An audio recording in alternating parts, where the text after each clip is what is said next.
বন্ধ না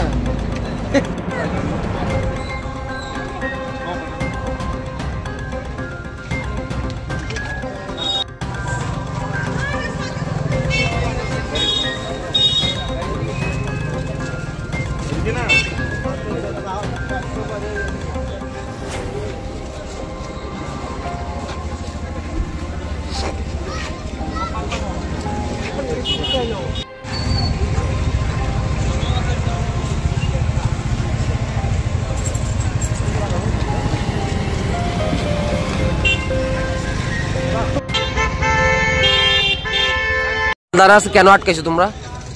দোকানদার আমরা দীর্ঘ অনেকদিন ধরেই এলাকা আমরা যে পার্শ্ববর্তী দোকান আছে দোকান থেকে কমপ্লেন দেওয়া হয়েছে এলাকাতে এই বাংলা মদ সহ বিভিন্ন নেশা সামগ্রী বিক্রি করে।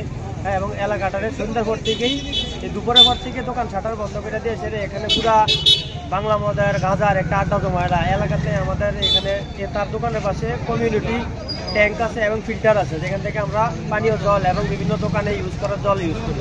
এখানে আসতে আমাদের এত অসুবিধা হয় বাংলা মদতি এবং গাঁজা খুনের প্রচন্ড আড্ডা জমে। কোন জায়গা থেকে এটা হচ্ছে সোনামুড়া মা মেডিকেলের অপোজিট দিকে এবং আইএস অফিস সংলগ্ন।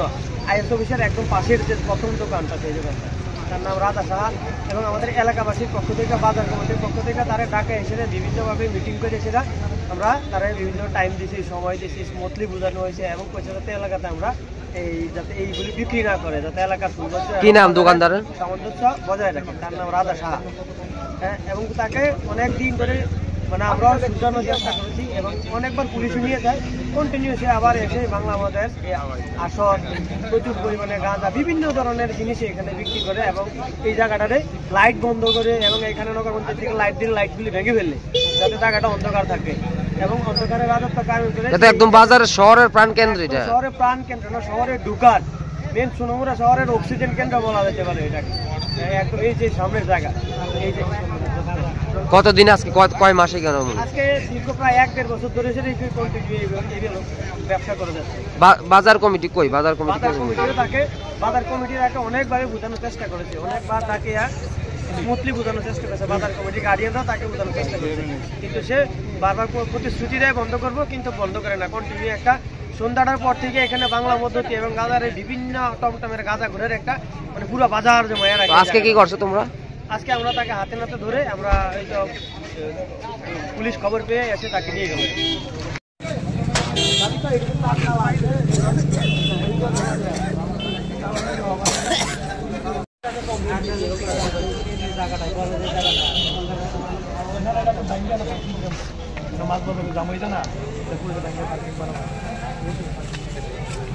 সাধারণত আপনার মুখ্যমন্ত্রী স্লোগান দেন নেশামুক্ত ত্রিপুরা, আর আপনার নগর পঞ্চায়েতের ঠিক পাশে এমন ধরনের নেশা সামগ্রী বিক্রি হয়, কি বলবেন বিষয়টা? দেখুন, যেটা আমরা সবাই জানে, সারা ত্রিপুরা যে জানে যে আমরা টোটালি আমরা 2018 সালের পরে যখন বিজেপি গভর্নমেন্ট শুরু হয়েছে তখন থেকে আমরা এক ত্রিপুরা শ্রেষ্ঠ ত্রিপুরা এবং নেশামুক্ত ত্রিপুরা তৈরি করার জন্য আমরা আহ্বান চেষ্টা করে যাচ্ছি। এখনও যে স্লোগান আমরা নেশামুক্ত ত্রিপুরা, কখনো নেশা কারবারিদের সাথে আমরা কখনো আপোষ করবো না, এটা আমাদের মেন মন্ত্র। কারণ হচ্ছে আমরা আমাদের হয়তো জানা ছিল না, আমরা তো জানি এমনি একটা টিফিনের দোকান, মানে টিফিনের দোকান ভিতরে যে আপনারা যেটা আজকে জানছে যে নেশা সামগ্রী ছিল, আমরা চাই এর কঠোর শাস্তি হবে। আমরাও সেই ব্যাপারে কথা বলবো যাতে এর না ছাড়া হয়, আর এই দোকান বন্ধ থাকবে যতক্ষণ অব্দি পুলিশ যেহেতু প্রশাসন রয়েছে ওনাকে অ্যারেস্ট করেছে। আমরা চাই এর শাস্তি হবে অবশ্যই। নগর পঞ্চায়েত তরফ থেকে কি পদক্ষেপ নেবেন? বাজার থেকে আমরা দোকান বন্ধ করে দেবো, একদম ব্যান।